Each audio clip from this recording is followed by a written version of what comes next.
story, and Samantha and I were just talking about this lovely gentleman. We used to have a volunteer here, hilarious gentleman. His name was Joe Lupo. Now, Joe Lupo was from Queens, so he would always say, "Hey, doll, how are you? Nice to see you, Phyllis. Great to see you, Sharon. Good to see you, Ron." And he'd always come up to me with a sheaf of jokes in his hand. And he'd go, "Pat, I've got the greatest jokes for you. You're gonna love these jokes." So I look at them, and they're all from Reader's Digest. I'm like, I can't use these. My material has to be original.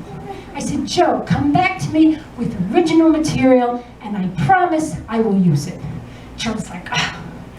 So unfortunately, Joe passed away. Now, anyone who knows me knows half my brain is engaged. The other half is watching the Arresto commercial. So Samantha calls to tell me that Joe Lupo has passed away, and I'm very upset because I love Joe Lupo very much. So she's telling me, okay, blah, blah, blah, and she's like, St. Philip Neri, so I write down St. Philip Neri, and I think, great, because I live right down the block from St. Philip Neri Church. This will be wonderful. I can go to the funeral. This is great. So I go. And there's only like one or two people so far in the church. It's still early. There's an older man sitting across the aisle, and I'm sitting there, and he goes, "Did you know him well?" I said, "Yes, I did." He goes, "Me too. Our kids went to school together." I go, "Oh my gosh." And he's like, "Yeah," he's like, "I'm really gonna miss him." And he goes, "And his wife, she was such a trooper too." I'm thinking, I thought Mary Ann died. And so he's like, "Yeah." He's like, "She was there every step of the way."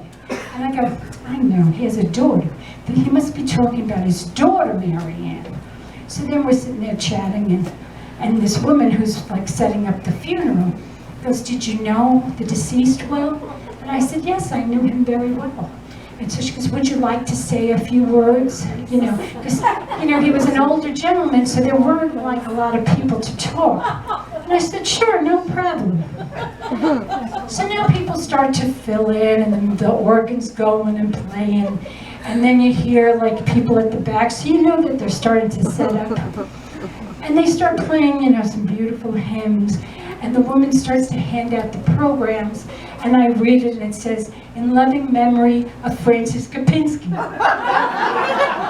Francis Kapinski! Francis Kapinski! Where's Joe Lupo? And I'm like, I gotta get out of here. And I'm like, I don't know Francis Kapinski. I can't talk about Francis Kapinski. And where the heck is Joe Lupo?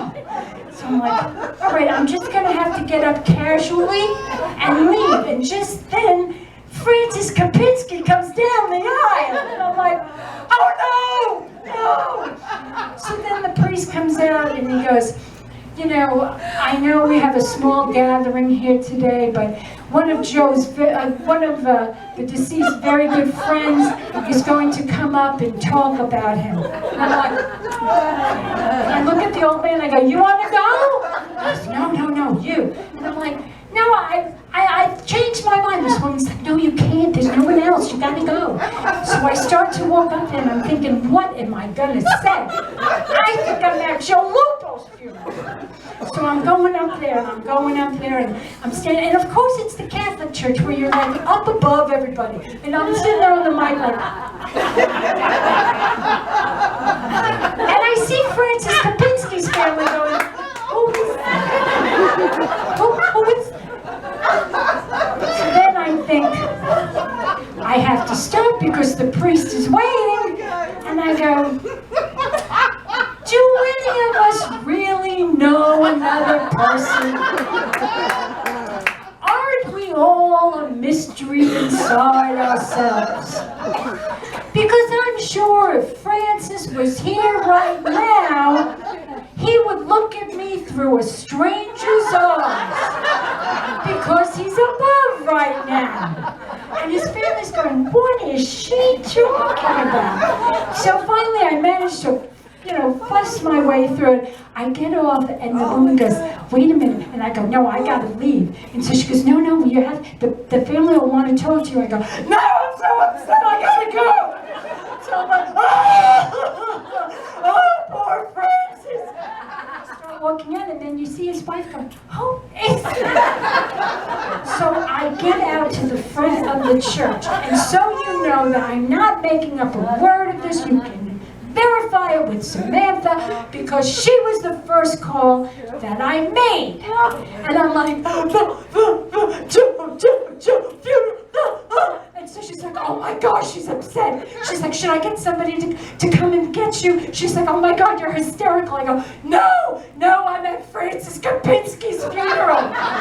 So there's a pause. Who the heck is Francis Kapinski? I don't know. And then I'm laughing hysterically in the middle of, Main Street in Northland.